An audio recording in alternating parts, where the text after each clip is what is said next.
Olá pessoal, Guilherme Perini aqui, médico hematologista com foco em linfomas. Hoje eu vou falar de um subtipo de linfoma T que tem um nome bem grande, as pessoas podem até estranhar o nome, mas que eu vou tentar explicar um pouco para vocês, né? Que é o linfoma de células TNK extranodal tipo nasal. Então a gente tem várias informações nesse nome. O primeiro de cara é o fato dele ser um linfoma T/NK. O que significa isso? Que a célula doente ela tem marcadores de linfócitos T, mas também daquele subtipo mais raro que a gente chama de linfócitos NK. Então ela vai ter, por exemplo, CD3, CD50, que é de um linfócito T, e CD56, que é um linfócito NK. Tá? Extranodal, por quê? Porque geralmente essa não é uma doença que pega tanto gânglio, ela geralmente pega locais que não são os linfonodos. E por que tipo nasal? Porque geralmente esses pacientes, na grande maioria dos casos, vai apresentar com envolvimento de vias aéreas superiores, nariz, laringe, céu da boca, anel de Waldeyer, que é a amígdala, adenoide e tudo mais. Tá? Esse é um tipo de linfoma que no passado, a gente tinha bastante dificuldade no diagnóstico, então às vezes os pacientes chegavam com lesões muito feias, muito destrutivas, né, envolvendo o olho, destruindo a face, mas que graças a Deus a gente vem melhorando o diagnóstico, pegando pacientes com lesões mais iniciais.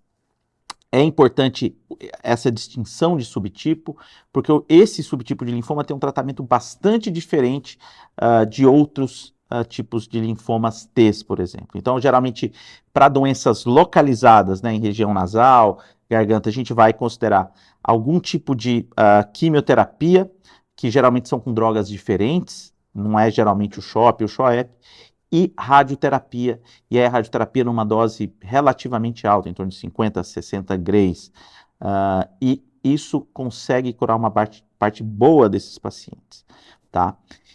Mas a gente tem formas também disseminadas, ou seja, que ou podem ter começado na região nasal e se espalhado, ou até mesmo começado de uma forma já em vários locais. Para esses pacientes, o que geralmente a gente faz é quimioterapia, mas de novo, com esquemas um pouco diferentes do que vocês devem ter visto nos outros vídeos. Esquemas como PGMOX, Gelox, SMILE, que é um esquema de 5 drogas, asparaginase, metotrexate, dexametasona, enfim. Só para vocês entenderem que são esquemas diferentes. E esses pacientes que têm doença disseminada, geralmente a gente considera algum tipo de consolidação, seja o transplante autólogo, seja um transplante alogênico, e aí é uma decisão muito que você deve conversar com o seu médico, né? Um paciente jovem, com bom doador, é uma situação, um paciente com mais comorbidades que não tem um bom doador é completamente outra situação, e aí o autólogo está mais que indicado frente ao alogênico. Bom, esse também é um tipo de linfoma relacionado àquele vírus Epstein-Barr, então em grande parte dos pacientes a gente vai detectar na biópsia marcadores do Epstein-Barr. E por que é importante a gente falar do Epstein-Barr? Porque, além de ser um marcador da evolução do tratamento, principalmente para as doenças sistêmicas, a gente já tem terapias direcionadas para isso. O Brasil, inclusive, participou de um estudo clínico utilizando uma terapia modificadora do DNA com um antiviral, focando justamente o Epstein-Barr, com resultados bons nesse cenário. E uma terapia que vem chegando com muita força nesse cenário é a imunoterapia. A gente sabe hoje em dia que esses linfomas que têm uma relação com Epstein-Barr, eles geralmente expressam aquela proteína chamada PDL1. E a gente tem os inibidores de checkpoint, o pembrolizumab, o nivolumab, que vai justamente atuar nesta via aí desta proteína.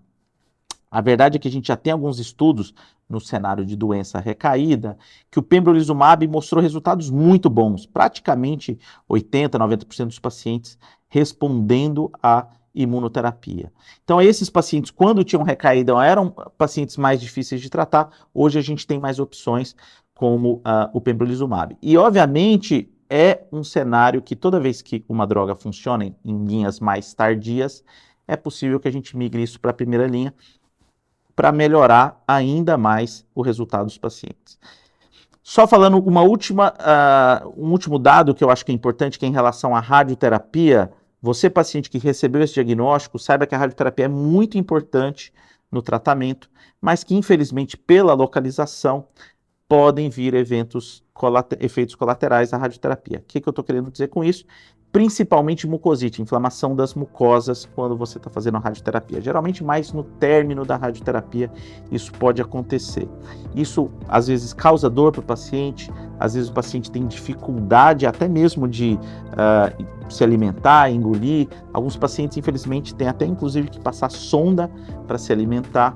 Mas se você está passando por isso obviamente não é para todo mundo, não é todo mundo que vai ter isso, mas se você está passando por esse desconforto, saiba que isso é um efeito que vai passar, não vai deixar, na grande maioria das vezes, nenhuma sequela, é desconfortável, é doloroso, mas é muito importante para que você atinja a cura.